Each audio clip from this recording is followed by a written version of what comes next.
Hi mga kadiskarte, samahan niyo nito ko sa panibagong araw. So for today's video ay kasama ko ang aking panganay na anak. Mayroon siyang gustong texture ng kanyang uniform kaya sinama ko siya dito para siya ang mamili.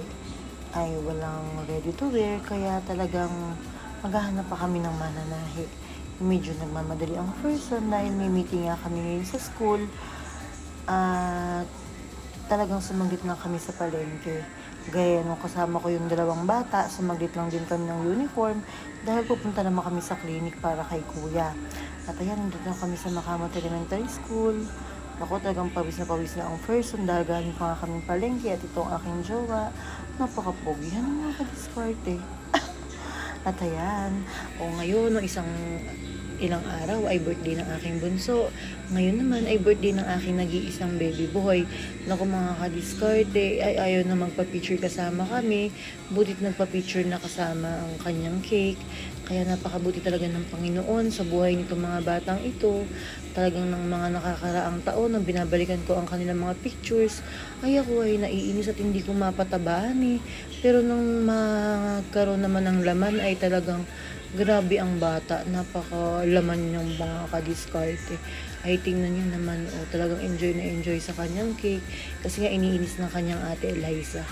At ayan, dahil hindi natuloy ang ating meeting nung umaga, ay di natuloy siya ngayong hapon.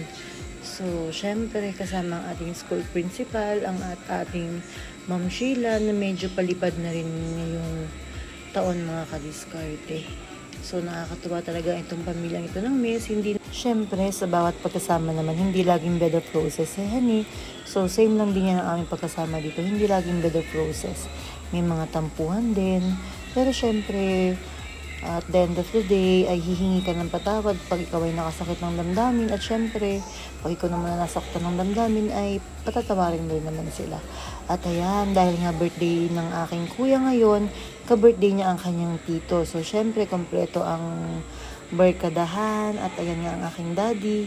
At ito ang aking pangalawang kapatid at ng aking hipag.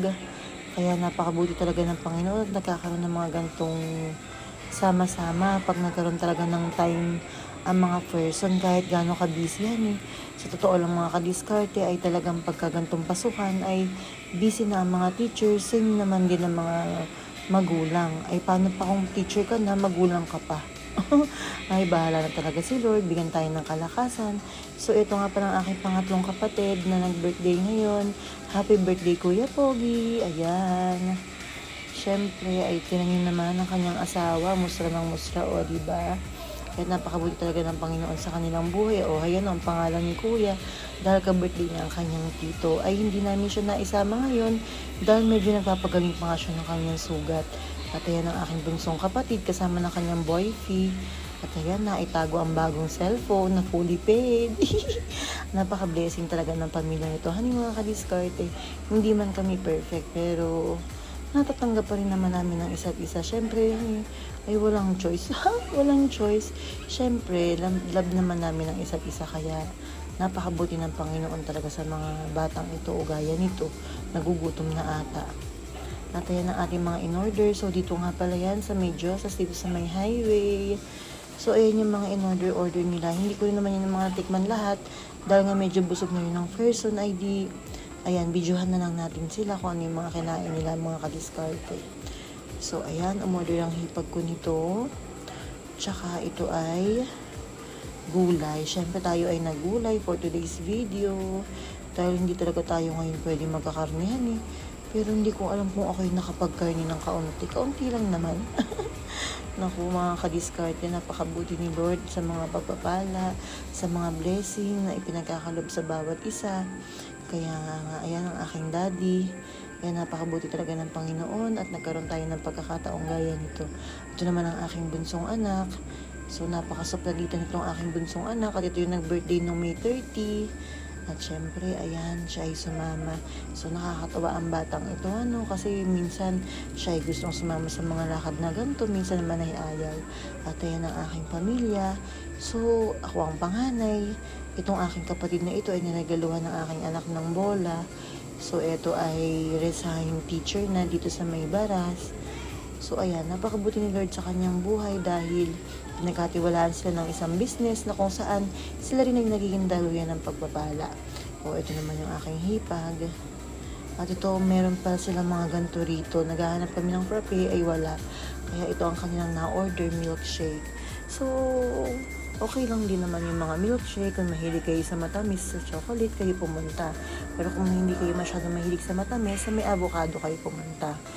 Kasi, di ba, iba-iba naman tayo ng mga panlasa. Kaya, ayan, kayo na lang magpunta dito para matikman ang kanila mga pagkain. Kasi dito naman ay nakapag-try kami, masarap naman ang kanila mga naluto. Ay depende na lang talaga sa ating mga kanya-kanyang preferences. Ano yung mga kadiskarte. At ayan, ganito kaluwag ang kanilang place. So ito ang aking pamangkin, anak ng aking pangatlong kapatid.